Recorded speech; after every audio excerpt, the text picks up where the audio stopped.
He had everything people swore they wanted: fame, money, talent that once moved entire arenas to tears. And yet, the cruel truth? I could sit at the piano, strike every perfect chord, and feel nothing. Not a tremor, not a shiver. Nothing but emptiness echoing louder than any note I played. The night I met him, my world was burning literally. I should probably explain. I was 31, a Grammy-winning songwriter whose love ballads had been played at millions of weddings. Yet I hadn't truly felt love in years. My music had become mechanical, my life rehearsed. I was living in a glass cage, admired but untouched. Then, on a winter evening in Manhattan, my apartment caught fire. Smoke curled around the edges of my piano. Flames licked the walls of a home stuffed with awards I barely looked at anymore. And that's when he stormed into my life. The firefighter. His name was Ethan. He carried me out like I weighed nothing, his strong arms pressing me against a chest that smelled faintly of smoke and something raw, something real. I remember gasping in the freezing night air. The crowd of neighbors gathered, their faces pale and wide-eyed. But all I saw was him, the way his jaw tightened as he checked me over, the way his eyes, hazel with flecks of green, softened when I tried to laugh off what had just happened. "You should be in shock," he said, kneeling in front of me. "Shock requires feeling," I muttered, not realizing how much of the truth I was giving away. His brow furrowed, like he wanted to argue, but then he just nodded, almost like he understood.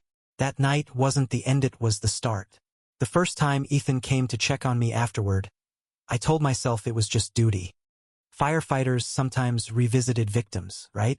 Safety protocols. Nothing personal. Except he didn't come with a clipboard or a checklist.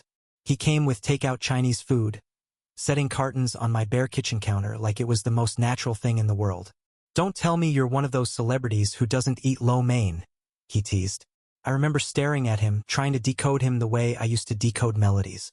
His humor was easy, his presence steady in a way that grounded me.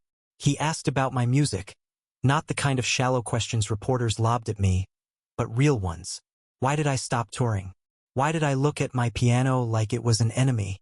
I wanted to push him away with sarcasm. Instead, I confessed. "I don't feel it anymore," I told him. "Music, life, anything.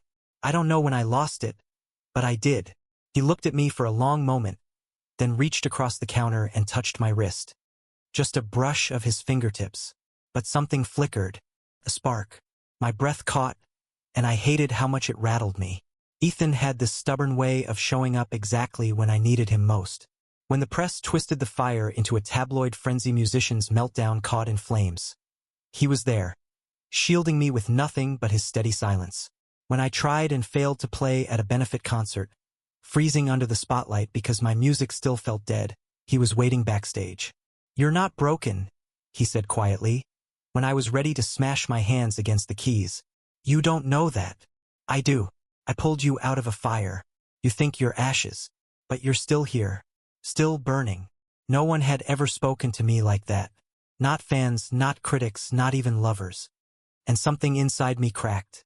I don't know if it was fate, or just loneliness colliding with courage, but one night late, rain hammering the city outside, he kissed me. It wasn't planned. It wasn't polished. It wasn't like anything I'd ever written in a song. His lips were rough, urgent, like he was trying to breathe life back into me, like I was someone worth saving. And in that kiss, I felt everything. The flood I'd been denied for years crashed over my pain. Hunger, fear, longing, hope. My hands trembled when I gripped his jacket, desperate and terrified all at once. "God," I whispered against his mouth. I thought I was dead inside. "You're not," he said, voice breaking. "You never were." But love stories, real ones, aren't simple. The world noticed. The paparazzi snapped photos of us leaving my building together. Headlines screamed. Fans speculated. Critics sneered. I'd been in relationships before, sure, but nothing like this, nothing so exposed. Nothing that made me feel so alive and so afraid at the same time. And Ethan wasn't built for fame. He was a man who risked his life in silence, who saved strangers without ever being thanked properly. Being with me meant cameras in his face, whispers in the firehouse. He didn't say it, but I could see the strain in his shoulders, the weariness in his eyes. One night, After a brutal tabloid article painted him as some kind of fame-hungry opportunist, he pulled away. "I don't want to be the reason you can't write," he said quietly, standing by my door. "You are the reason I can feel again." I shot back. But he left. And just like that, the silence returned.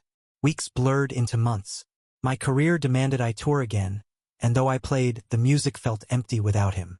Crowds screamed, lights blazed, but every chord was hollow. I hated myself for depending on someone to unlock the part of me I'd lost. And then, in the middle of a concert in Chicago, something happened.